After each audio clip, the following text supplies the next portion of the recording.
والصلاة والسلام على أشرف المرسلين سيدنا محمد وعلى آله وأصحابه الطيبين الطاهرين.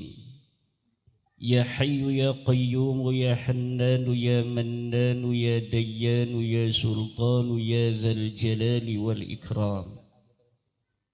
أما بعد فيا أصحاب الفضائل حضرات المكرمين, wabil khusus guru kita bersama sahibil bait khadimi ma'hadil Islam Pondok Pesantren Raudhatus Shalihin Romo Kiai Haji Nawawi Al-Klateni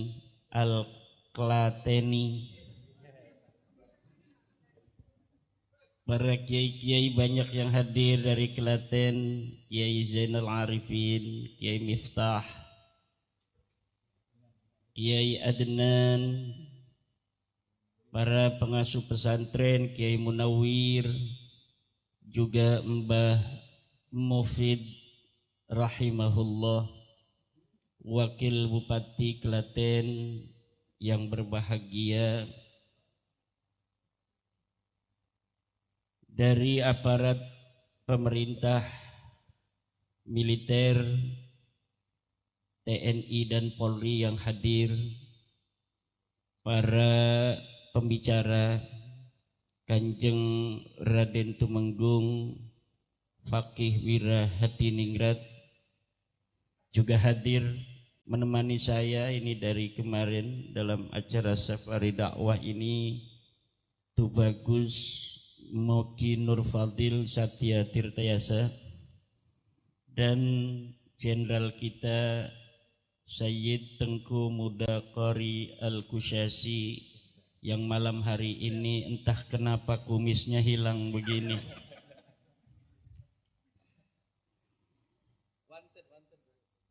Ketua Panitia Kang Mas Agus Iskandar dan seluruh panitia acara seminar peradaban Islam Nusantara yang diadakan di Pondok Pesantren Raudhatus Shalihin Klaten ini. Semoga seluruh panitia Allah berikan balasan yang berlipat ganda. Allah banyakkan rizkinya, Allah tingkatkan, naikkan derajatnya. Karena saya kira acara ini terselenggara atas niat yang baik, ingin memberikan pencerahan kepada kita semua yang hadir pada malam hari ini. Tidak lupa terima kasih yang tiada terhingga pada seluruh sahabat-sahabat Banser, dari mulai pertigaan yang ada di depan sana ini luar biasa semangatnya, banyak sekali juga dari Pagar Nusa yang hadir, dari Laskar Wali Songo, dari Laskar Mataram ini Kang Mas Abdul Rozak dan Kang Mas siapa satu yang alap-alap Mataram. Juga ada kiai kita dari Demak ini, Kiai Mujtahidin, Kiai Iding Mujtahidin dari Demak, Terah Sunan Kalijogo hadir di tengah-tengah kita. Siang tadi saya karena terlambat itu karena ada acara di Rembang bersama para keturunan Mbah Sambu dan Mbah Mutamakin di Rembang, berbicara juga tentang kepedulian mereka terah dari Mbah Sambu dan Mbah Mutamakin terhadap umat Islam yang ada di Indonesia ini. Paginya saya bersama para pengurus kesepuan Nahdlatul Ulama termasuk Rais Suriah Syarif Kiai Haji Fadil dari Grobogan mengadakan acara ziarah bersama kepada seorang tokoh Islam di tanah Jawa, As-Sayyid Ibrahim atau yang lebih kita kenal dengan Joko Tarub bin Maulana Maghribi, yang silsilahnya juga muttasil sampai kepada baginda Nabi besar Muhammad sallallahu alaihi wasallam, dengan Bapak Kepala Desa dan perangkat desa, dan kami makan makanan khas di Desa Tarub berupa nasi jagung. Jadi ternyata ada yang masih menjaga tradisi masa lalu di daerah kita, di mana dulu banyak yang untuk makanan pokok itu selain nasi juga adalah jagung. Nah, ini saya merasakan nikmatnya makan nasi jagung di Desa Tarub bersama kepala desa dan perangkat desa dan seluruh para kiai yang hadir. Malamnya saya di Grobogan ceramah. Jadi ini kalau mukanya kelihatan capek, memang capek. Dan ini belum selesai. Jam 1 malam ini saya masih ada acara sampai pagi di Yogyakarta bersama Kang Mas Fuad Pleret dan tokoh-tokoh DNA, yaitu Dr. Sugeng Sugiharto dan para pemerhati daripada Islam Nusantara, yang juga malam hari ini kita sedang mengadakan seminar tentang Islam Nusantara. Islam Nusantara itu sebenarnya Islam yang universal. Sebelum ke bab nasab, Islam Nusantara adalah Islam universal yang turun dari langit, dari Allah Subhanahu wa Ta'ala, dibawa oleh malaikat Jibril kepada Kanjeng Nabi besar Muhammad sallallahu alaihi wasallam. Yang ada di Arab, yang ada di Asia, yang ada di Afrika itu sama dengan Islam yang turun ada di Jawa ini secara universal. Tetapi kenapa kemudian ada nama Nusantara? Nah, nama Nusantara ini merupakan sebuah tipologi keislaman yang terjadi akibat adanya komunikasi yang tiada henti antara Islam itu sendiri sebagai sebuah ajaran ilahiyah dengan tempat di mana dia itu ada.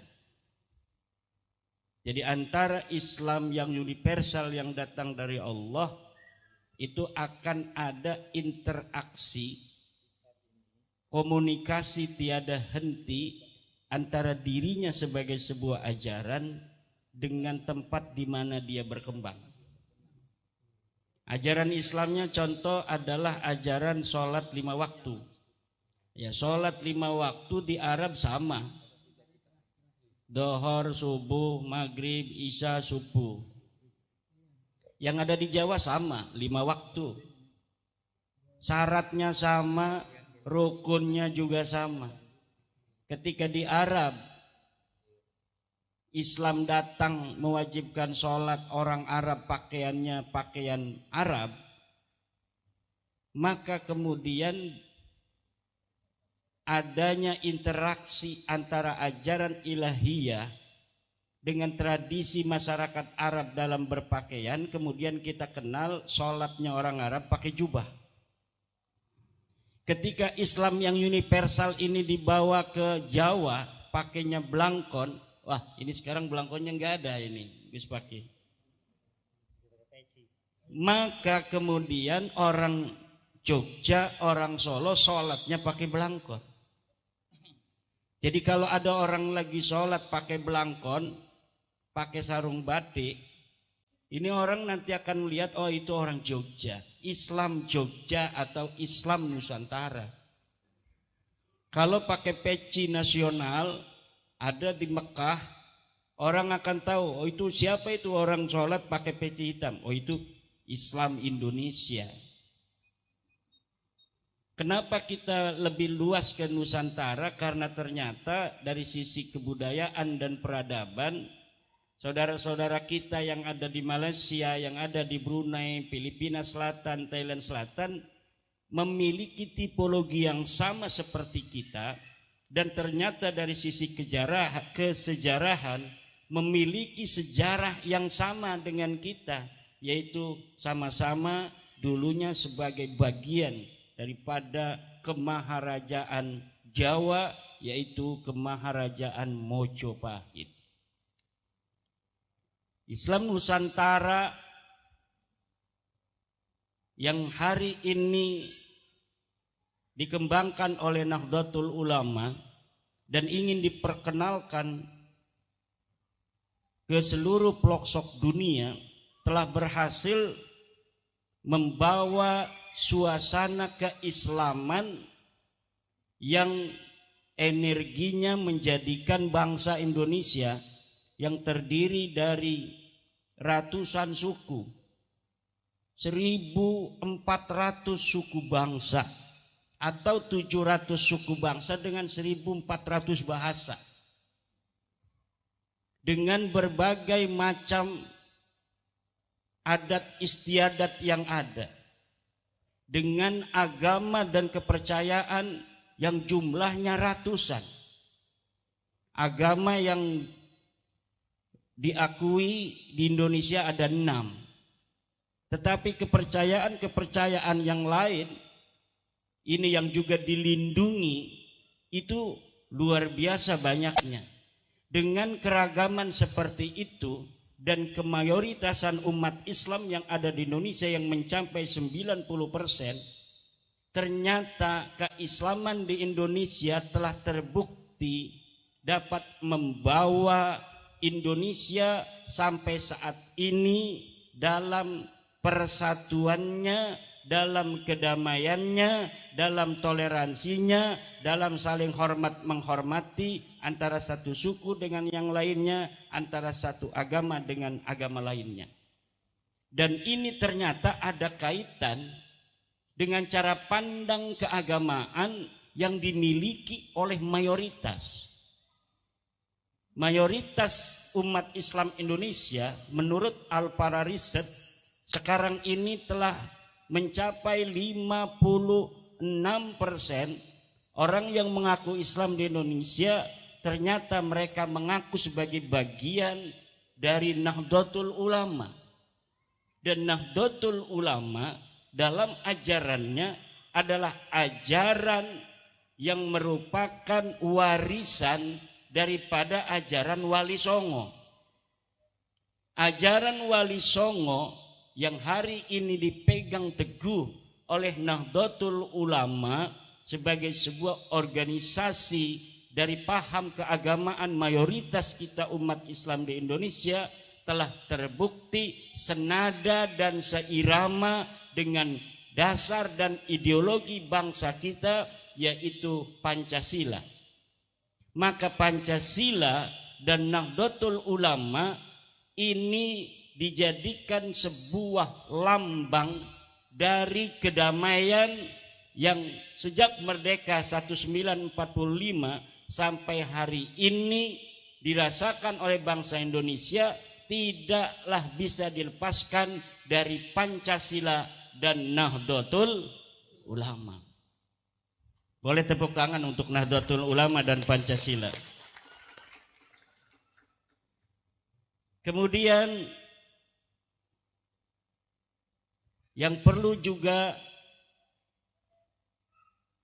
saya ungkapkan dalam kesempatan yang berbahagia ini, dalam kedamaian itu, dalam keniscayaan persatuan yang harus tetap ada selama-lamanya, apa kira-kira tantangan yang akan dihadapi oleh umat Islam Indonesia dan oleh umumnya bangsa Indonesia. Tidak ada yang lain selain adalah paham anti negara kesatuan Republik Indonesia. Pancasila dan Nahdlatul Ulama harus bekerja sama secara kontinu dan terus-menerus sampai selama-lamanya untuk menjaga negara kesatuan Republik Indonesia. Komponen antara NU dan Pancasila ini tidak boleh dipisahkan. Pancasila yang pertama adalah ketuhanan yang Maha Esa, sama dengan NU. Yang kedua, kemanusiaan yang adil dan beradab. Ini yang ada kaitan dengan pembahasan kita malam hari ini. Kemanusiaan yang adil dan beradab. Apa artinya kemanusiaan yang adil dan beradab? Bagi Pancasila, semua bangsa Indonesia ini sama dari sisi kemanusiaan. Dia memiliki hak yang sama sebagai bangsa, dia memiliki kewajiban yang sama, dia memiliki penghormatan yang harus diterima yang sama dari negara, dia juga memiliki hak yang sama sebagai pribadi dalam kemanusiaannya yang telah dimuliakan oleh Allah Subhanahu wa taala. Al-Qur'an mengatakan laqad karramna bani Adam, dan sungguh aku telah memuliakan manusia sesuai dengan kemanusiaan yang adil dan beradab. Nah, sekarang ini yang ada masalah adalah dengan cara pandang kita sebagai Nahdiyin. Cara pandang kita sebagai Nahdiyin dengan salah satu paham keagamaan menghormati orang yang mengaku keturunan baginda Nabi besar Muhammad sallallahu alaihi wasallam. Apakah cara pandang paham keagamaan kita selaku Nahdiyin daripada ajaran menghormati keturunan Nabi atau orang yang mengaku keturunan Nabi ini sesuai dengan ayat walaqad karramna bani Adam dan juga ayat inna akramakum indallahi atqakum, juga apakah sesuai dengan kemanusiaan yang adil dan beradab? Adilkah kita? Ada anak dari Klaten, dia anak seorang pedagang pedagang kecil. Bapaknya bukan kiai, bapaknya bukan jenderal, bapaknya bukan raden. Kemudian dia ini mesantren. Setelah mesantren dia pintar. Kemudian ketika dia pintar, ketika dia ini cerdas, bisa baca kitab kuning, kemudian ada orang bodoh yang katanya keturunan Nabi, lalu dikatakan orang bodoh yang katanya keturunan Nabi ini dengan orang yang cerdas ini muliaan orang yang bodoh, bahkan dia minum minuman keras, bahkan dia merzina dan lain sebagainya, dengan orang yang saleh yang dari keturunan biasa-biasa saja, dia bertakwa kepada Allah, dia puasa bulan Ramadan, dia bisa baca kitab kuning, kemudian kita mengatakan bahwa ini orang lebih mulia daripada orang yang bertakwa ini. Apakah sesuai dengan kemanusiaan yang adil dan beradab? Tidak.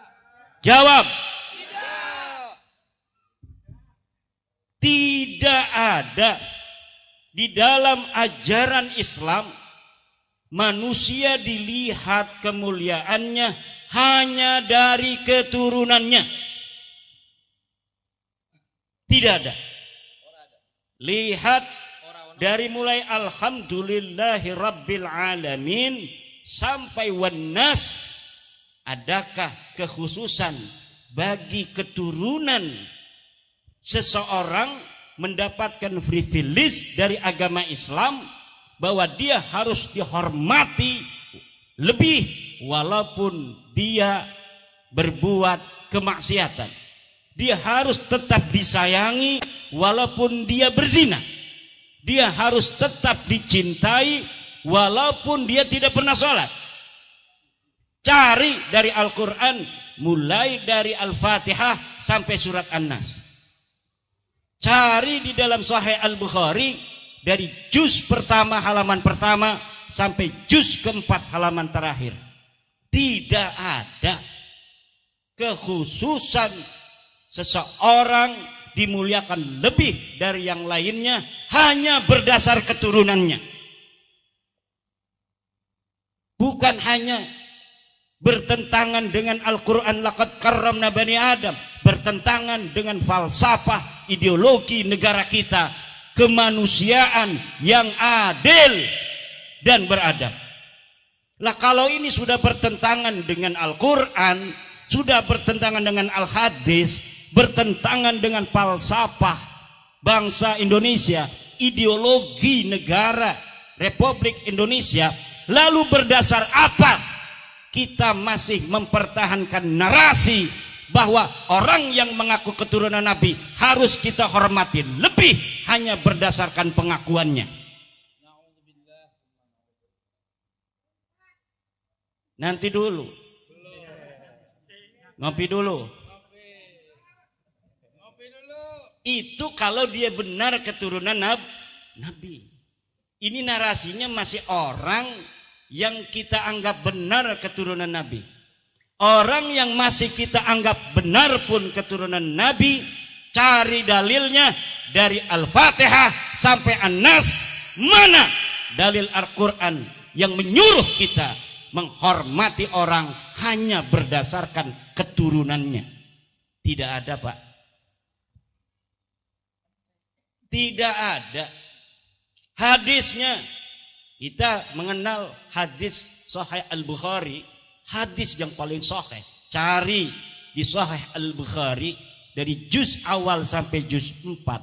Hadis yang mana yang menyatakan bahwa seorang keturunan Nabi, walaupun dia maksiat, walaupun dia berzina, walaupun dia mabok, katanya harus dikasih beras, kata anaknya Taufik Segaf.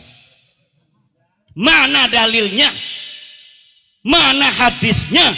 Mana Al-Qur'annya? Bawa ke hadapan Kiai Nawawi. Ini saya moderatornya tua begini, jadi erok juga ini, kesepuan di Nahdlatul Ulama Klaten. Masuknya Suriah ini. Wakil Suriah PCNU Klaten. Kadang-kadang kita mengikuti narasi-narasi, pas diverifikasi narasi itu sulit untuk dicari dalilnya. Wah, ada katanya di kitab anu karangan Syekh anu. Coba kalimatnya bagaimana? Oh, kalimatnya wa yajibu ayyuhibba dzurriyyatan nabi. Coba istidlalnya dari mana? Beliau ini pengarang kitab, apakah menyertakan dalil dari Al-Qur'annya, berkata begitu? Oh, enggak ada katanya. Apakah menyertakan hadis ketika dia menyertakan itu? Oh, enggak ada. Berarti itu pendapat manusia. Bisa diterima, bisa ditolak. Dan kebutuhan untuk Indonesia hari ini, ucapan-ucapan ulama seperti itu yang tidak ada istidlal dari Al-Quran dan hadisnya, untuk kebangsaan kita yang terdiri dari berbagai macam suku bangsa, terdiri dari berbagai macam latar belakang kemanusiaan, narasi-narasi semacam itu harus ditinjau ulang.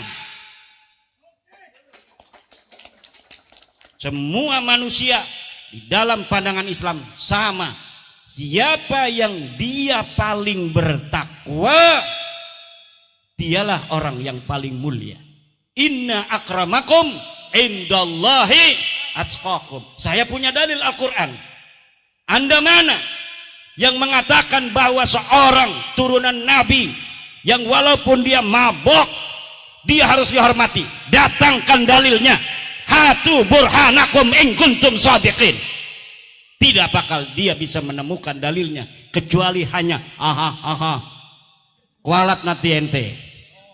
Mana dalilnya? Nggak ada Pak, jangan mau dibohongi. Mana dalilnya seseorang harus dihormati karena dia keturunan Nabi walaupun dia mabok?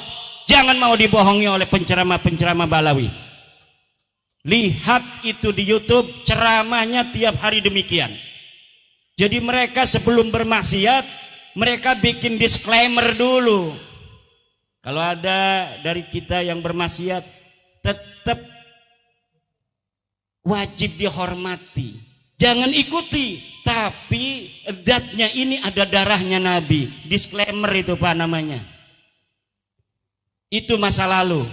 Hari ini tidak akan lagi bangsa Majapahit akan mau dibodohi oleh orang-orang seperti mereka.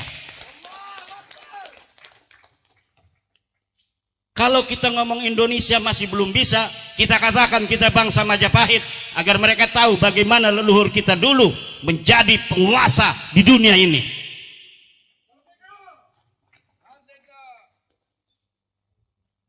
Katanya anak-anak mereka lebih mulia dari anak kita, kastanya tinggi.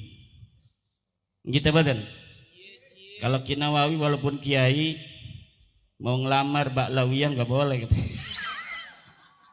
Sekarang dibalik bos, dibalik. Siapa anak-anak Jawa perempuannya mau dilamar jangan boleh, ente nggak level. Ini DNA-nya khusus untuk O dan yang lainnya. Untuk G minggir dulu, nggak level. Kecuali ente bisa ngerubah tes DNA-nya.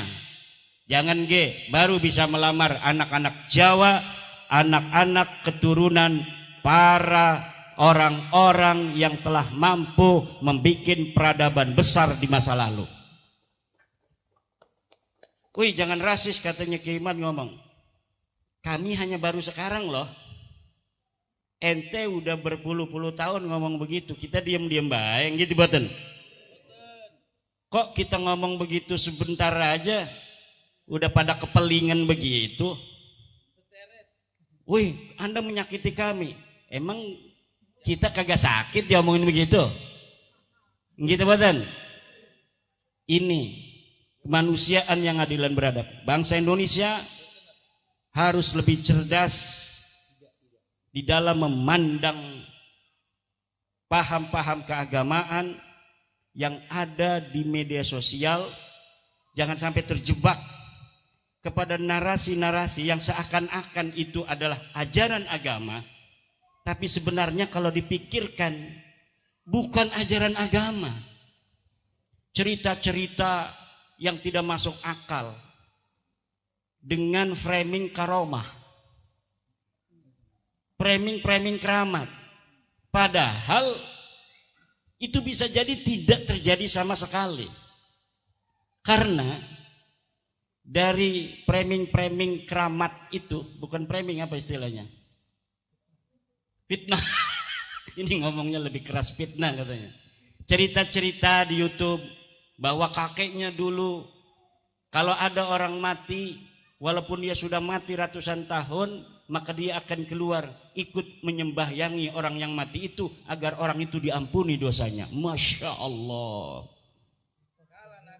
Neraka itu bisa ditiup padam oleh kakek mereka. Masya Allah. Kakek mereka bisa menurunkan rantai emas dari langit. Masya Allah.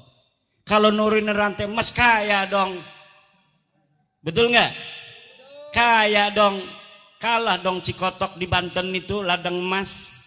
Tapi nyatanya negara mereka miskin. Betul nggak? Nyatanya kok minta-minta duit sama orang Jawa. Gitu badan. Ini yang terjadi. Katanya karomanya luar biasa. Kok negaranya masih miskin? Karomanya luar biasa. Kok perang melulu? Kita damai-damai baik. Gitu badan. Ngopi enak tanpa gula. Kalau yang masih pakai gula itu bermasalah. Kalau yang ngerokoknya itu sudah kelihatan putih-putih sin itu pasti ada masalah itu. Kita sehat-sehat begini, alhamdulillah. Makan jagung itu bukan karena kita nggak ada nasi tadi itu. Karena itu menjaga tradisi. Ada loh masih nasi jagung yang enak seperti ditaruh begitu, masya Allah, alhamdulillah. Kita bangsa besar, bapak-bapak. Dan ini yang harus disadari. Kesadaran kita sebagai bangsa besar, kesadaran bahwa kita adalah manusia-manusia yang tidak bisa dikatakan sepele oleh bangsa lain. Kita pernah mengalahkan Cina loh. Majapahit perang mengalahkan Cina. Majapahit ketika itu Mongol itu bisa menghancur leburkan Baghdad, bisa menghancur leburkan Kaukasus. Negara Yahudi hancur oleh Mongol. Negara Islam Baghdad hancur oleh Mongol. Dia coba-coba datang ke Banten. Dia coba-coba datang ke Majapahit ya. Banten belum ada ya? Belum waktu itu. Ternyata dia kena batunya di tanah Jawa, tanah yang penuh dengan karomah. Tanah yang penuh barokah. Dia bisa mengalahkan Kaukasus, dia bisa mengalahkan Baghdad, tapi tidak bisa mengalahkan Jawa. Tepuk tangan untuk Jawa. Kalau nyebut Jawa itu orang zaman dulu mah termasuk seluruh Nusantara. Aceh, Borneo, Maluku, apalagi Sulawesi, Papua, itu semuanya masuk di kata Jawa. Ini Kang Abdul Rojak ngeliatin saya begitu amat ini.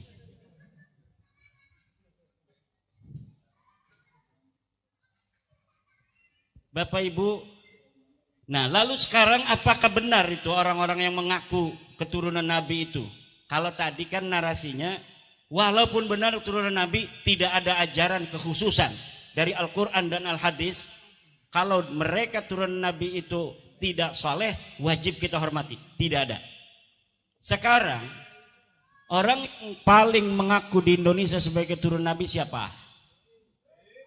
Siapa? Habib. Benarkah dia keturunan Nabi? Dari sisi tes DNA sudah dikatakan tadi mustahil keturunan baginda Nabi besar Muhammad sallallahu alaihi wasallam. Dari isi sejarah dan nasab saya sudah tuliskan dan panitia sudah membaginya. Nanti kita akan kembangkan dalam tanya jawab saja. Setuju? Karena kalau narasi di YouTube banyak bagaimana alasan-alasan, hujah-hujah ilmiah berdasarkan metode dan metodologi sejarah, berdasarkan metode dan metodologi daripada ilmu nasab, bahwa Ba'lawi ini yang dipanggil Khabib tidak terbukti sebagai keturunan baginda Nabi besar Muhammad sallallahu alaihi wasallam. Sedikit saja kisi-kisinya. Mereka mengaku sebagai turun Nabi itu dari keturunan Ahmad bin Isa. Ahmad bin Isa ini betul sebagai keturunan Nabi. Jadi ada tokoh besar turunan Nabi namanya Ahmad bin Isa. Adanya di Madinah Al-Munawwarah. Lalu katanya Ahmad bin Isa ini datang ke Yaman. Karena kalau dia nggak ngomong datang ke Yaman bahasanya, maka bagaimana orang yang ada di Madinah kok bisa keturunan di Yaman kan? Maka harus ada narasi yang dibangun bahwa dia hijrah ke Yaman sehingga diberi gelar Al-Muhajir. Lalu di Yaman punya anak namanya Ubed, punya anak namanya Alwi. Tinggal tanya 3 pertanyaan saja. 1, mana kitab yang satu masa dengan Ahmad bin Isa atau yang paling dekat masanya dengan dirinya yang mengatakan bahwa Ahmad bin Isa pernah datang ke Yaman? Tidak ada. Sedangkan kitab yang ada pada saat Ahmad bin Isa hidup itu banyak ditulis oleh ulama. Tahun 345 Hijriah ulama sudah banyak. Imam Syafi'i itu lahir 150 Hijriah, wafat 204 Hijriah. Abu Hanifah wafatnya saja 150 Hijriah. Ngarang kitab banyak. Imam Syafi'i ngarang kitab banyak. Imam Ahmad bin Hambal ngarang kitab banyak. Kalau 345 Hijriah berarti kan udah ratusan tahun kemudian. Seharusnya lebih banyak lagi kitab-kitab yang sudah ditulis. Baik kitab sejarah maupun kitab pengetahuan Islam lainnya. Tanya, mana kitab yang satu masa dengan Ahmad bin Isa yang menyatakan dia hijrah ke Yaman? Tidak ada. Boleh dibuktikan. Ahmad bin Isa ini orang Madinah, dia ada di Madinah, dia berketurunan di Madinah. Nanti kemudian ada beberapa keturunannya yang pindah ke Irak. Tetapi Ahmad bin Isanya terkonfirmasi kitab-kitab yang ada pada masanya tetap ada di Madinah. Kemudian adakah kitab dari mulai abad keempat itu sampai abad ke-8 yang menyatakan Ahmad bin Isa ini bergelar al-muhajir? Tidak ada. Kenapa? Karena mereka mengaku sebagai keturunan Ahmad bin Isa itu baru di abad 9. Jadi tidak ada kitab yang ada di masa Ahmad bin Isa abad keempat sampai abad ke-8 yang menyatakan dia hijrah ke Yaman. Yang pertama. Yang kedua, tidak ada kitab yang ada di abad keempat sampai abad ke-8 yang menyatakan dia bergelar al-muhajir. Tidak ada. Karena memang dia tidak pernah pindah ke Yaman. Yang ketiga, tidak ada kitab abad yang keempat sampai abad ke-8 yang menyatakan dia punya anak namanya Ubaid. Kenapa tidak ada dari abad keempat sampai abad ke-8? Karena memang pengakuannya baru di abad 9 Hijriah. Dari 345 Hijriah sampai pengakuannya 895 Hijriah ini mencapai 550 tahun. Kesunyian 550 tahun tanpa data, mereka mengarang kisah-kisah itu di abad 9 tanpa ada referensi sedikit pun dari kitab-kitab sebelumnya. Kemudian hitung dari 895 Hijriah itu sampai hari ini 1445 Hijriah itu juga jumlahnya sama 550 tahun. Dan saya kira 550 tahun adalah waktu yang diberikan Tuhan untuk mereka dan tidak ada waktu lagi setelah itu mereka bisa untuk mengaku sebagai keturunan baginda Nabi besar Muhammad sallallahu alaihi wasallam. Ibnu Hajar Al-Haytami dalam kitab As-Sawa'iqul Mukhriqah mengatakan yambaghi likulli ahadin ayyakuna lahu ghairatun fi hadan nasabi syarifi wa dabdih hatta la yantasiba ilaihi ahadun illa bihaqqih. Seharusnya, sekelatennya, sejogjanya semua orang mempunyai perhatian untuk nasabnya Nabi besar Muhammad sallallahu alaihi wasallam, sehingga tidak bisa orang sembarangan mengaku sebagai keturunan baginda Nabi besar Muhammad sallallahu alaihi wasallam. Itu ucapan dari Ibnu Hajar Al-Haytami dalam kitab As-Sawa'iqul Mukhriqah. Apa yang kita lakukan ini adalah dalam rangka tanzihu nasabi sayyidina Muhammadin sallallahu alaihi wasallam minad dukhala'il ad'iya, adalah mensucikan nasabnya baginda Nabi besar Muhammad sallallahu alaihi wasallam dari penyusup dan pengaku-ngaku. Demikian, wallahu huwal muwaffiqu ila aqwami thariqin. Wassalamualaikum warahmatullahi wabarakatuh.